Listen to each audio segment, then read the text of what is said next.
그 중에 한 사람이 그대로 양복을 딱 입고 앉아 있었어요. 한 사람이. 그런데 그 사람 가슴에 반짝반짝거리는 배지를 봤어요. 어느 날 그 책을 보고 누가 글을 한 편 보내옵니다. 그 글을 보면서 방종환 선생이 눈물을 펑펑 쏟아냅니다. 왜 우리가 인접지역을 찾아갔던가 하는 그런 부분을 여러분들 좀 궁금하게 여기실 텐데, 갈등 부분을 해소하기 위해서 저는 그 이후부터 이제 줄곧 주창을 해왔던 게 노래였습니다. 노래.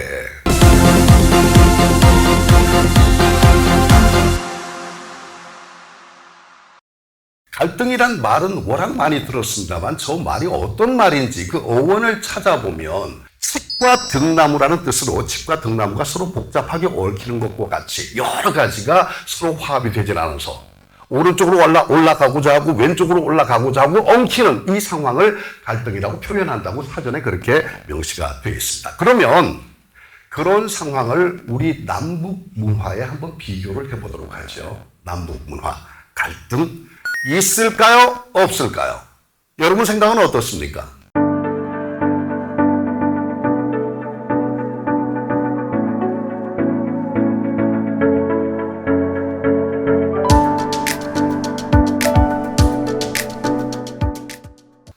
혹시 이 중에 저는 그 북한에서 온 사람입니다 하고 이렇게 손을 들고 말씀하실 수 있는 분이 계시다면 갈등이 있다고 여기시나요? 네네네. 갈등이 있습니다. 어떤 부분에서 있던가요? 노래 가사에 우리가 북한에 있을 때 금지곡이라는 게 있거든요. 네네네. 그래서 그걸 보면 어떤 정치적 이념이나 그런 걸 해가지고 노래를 못 부르게, 우리가 아는 노래도 못 부르게 하는 거 보면 갈등이 되는 거예요. 여러분 박수 한번 보내주시기 바랍니다. 야, 굉장히 그 답을 오늘 이 프로그램에 정확히 녹여들게끔 말씀을 해주셨는데, 남한에 와서 노래를 쭉 들어보면 노래들이 참 좋은데 그 노래를 북한에서는 금지라고 그래서 못 부르게 하셨다. 여러 가지 어떤 정치적인 요소가 있었겠죠. 못 부르게 했는데 그런 것 자체가 어떤 그 갈등의 소지가 다분한 그렇게 이해할 수 있는 부분이 아닌가 하는 그런 말씀을 지금 주셨습니다. 맞습니다. 굉장히 정확하게 말씀을 하셨습니다. 갈등은 분명히 있다. 대중가요 하나만 봐도 대중문화 속에 갈등은 분명히 존재한다라는 것을 정확히 짚어내셨습니다. 제가 남북한의 갈등이 있구나 하고 막연하게 생각을 하고 있다가 확실히 있다고 제가 마음속으로 이거 있다. 이거 갈등이 이래서 만들어지나 보다 했던 적이 있었어요. 저게 2002년도입니다. 제7차 남북장관급 회담에서 만찬 사회를 지금 제가 보고 있는 광경입니다. 옆에 거는 경제 시찰단이 왔을 때, 북측의 경제 시찰단이 왔을 때 사회를 보고 있는 저입니다. 근데 제가 이 현장에서 왜 남북한에 정말로 갈등이 있겠구나 하고 여겼던 게 왜냐하면 굉장히 더웠어요. 실내가 굉장히 더웠어요. 근데 저는 물론 더 더웠겠죠. 왜냐하면 분위기가 워낙 경직된 분위기이기 때문에 남측 북측 대표 인사들이 만났는데 정말 미소라고는 찾아볼 수가 없어요. 얼굴이 전부 다 석고상 같아요. 한 분이 손을 들어요. 실내가 좀 많이 더우니까 옷을 좀 벗었으면 좋겠습니다. 자, 여러분 이 말씀에 느끼는 게 뭐가 있습니까? 엄청나게 더운데 전부 다 자켓 윗도리를 다 입고 계셨다는 얘기예요. 그래서 자, 여러분 날씨도 많이 덥고 그리고 또 실내 분위기도 통일의 열기 때문에 그런지 정말 뜨거운데 우리 윗도리라도 편안하게 벗고 얘기를 나누시죠. 모두 윗도리를 벗으실까요? 그러니까 공히 느끼고 있던 사회자가 공식적으로 이렇게 멘트를 하니까 그 소리가 얼마나 반가웠겠습니까? 전부 다 자리에서 일어나서 하고 또 윗도리를 다 벗으시더라고요. 그런데 그 중에 한 사람이 그대로 양복을 딱 입고 앉아 있었어요. 한 사람이. 그런데 그 사람 가슴에 반짝반짝거리는 배지를 봤어요. 그 순간에 제 마음이 어땠나 하면요. 갈 길 멀다. 정말 갈 길 멀다. 그때 제가 생각한 게 이때쯤 아리랑이라도 한 가닥 좀 나왔으면 좋겠고 노래 한 자락이라도 좀 흘렀으면 좋겠고 이 자리에 고향 얘기라도 아니면 서로 좀 칭찬이라도 그런 것들이 전혀 없었다는 얘기예요. 아, 이거 갈등의 골이 점점 깊어지겠구나. 그런 상황에서 저는 바로 그 갈등이라는 걸 생각을 했어요. 아, 이러니까 매사에 남북한 간의 갈등이 조성이 될 수밖에 없겠구나. 자, 그러면 이 갈등 부분을 해소하기 위해서 저는 그 이후부터 이제 줄곧 주창을 해왔던 게 노래였습니다. 노래. 왜냐하면 우리는 흥과 한의 민족이라는 확신을 갖고 있었기 때문에 그 흥과 한이 동시에 밖으로 펼쳐나올 수 있는 게 바로 노래거든요. 남북한 공히 똑같은 정서를 알아볼 수 있는 노래가 바로 이 노래들입니다. 1923년도에 소파 방정환이라는 그때는 소파라는 이름을 안 썼죠. 방정환 선생이 계셨는데 청년이었습니다. 이 소파 방정환 선생이 1923년도에 대한의 어린이들, 식민지 통치하에 있는 대한의 어린이들의 미래를 생각해서 소년 잡지를 만들어내요. 그 책이 이름이 어린이입니다. 어느 날 그 책을 보고 누가 글을 한 편 보내옵니다. 이름은 최순애. 보니까 어린 아이예요. 근데 그 글을 보면서 방정환 선생이 눈물을 펑펑 쏟아냅니다. 왜냐하면 지금 이 시국이 나라를 잃어버렸고 곳곳에서 투항을 해가면서 정말 결사항전을 해가던 독립투사들의 얼굴이 떠오르고 또 민중들의 얼굴이 떠오르고 이런 상황에서 저 어린아이의 글을 딱 받았는데 글이 아주 짧은 단문이에요. 듬뿍듬뿍 셀. 자, 여러분들 기억나시죠? 바로 오빠 생각이라는 글이었습니다. 숲에서 울고 논에서 울고 봄, 여름, 가을, 겨울이 지나가는데 어린 꼬맹이는 봄볕 따뜻한 곳에 돌담장 아래 쪼그리고 앉아서 어제 떠난 오빠를 기다리는 거예요. 매일매일 울먹울먹한 가슴으로 저 글을 쓴 겁니다.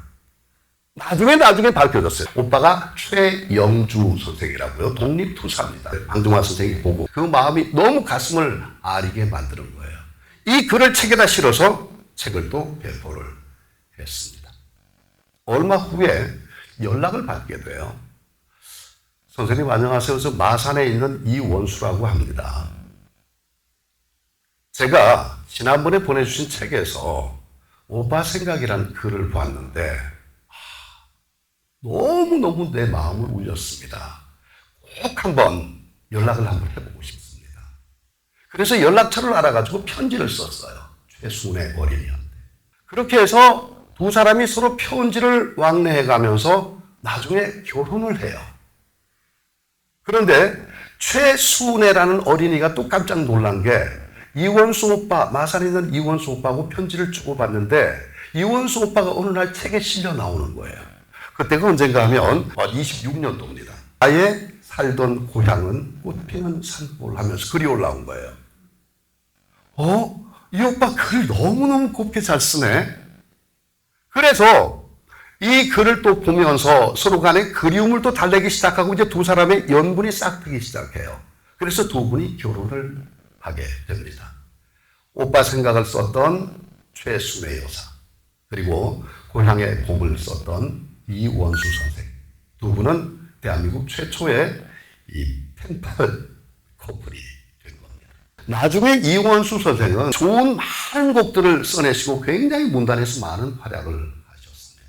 근데 이 모든 노래들이 보면 실제로 공통점이 고향을 품고 있다는 겁니다.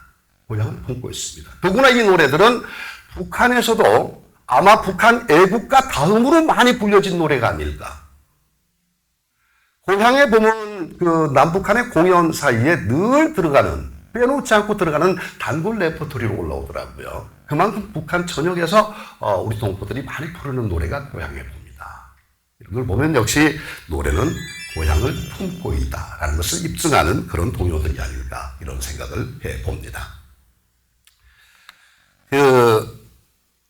제가 KBS 한민족 방송에서 여러 프로그램들을 많이 했습니다만 정말 지금도 잊혀지지 않는 프로그램이 있어요. 어디에서 띄웁니다 라는 요 시리즈였는데요. 철원에서 뛰옵니다. 연천에서 뛰옵니다. 백령도에서 뛰옵니다. 중국 심양에서 뛰옵니다. 공통점이 접경지역이죠. 접경지역. 그러니까 국경 인접 지역을 찾아가서 여기에서 뛰옵니다 하는 시리즈를 방송을 했었습니다.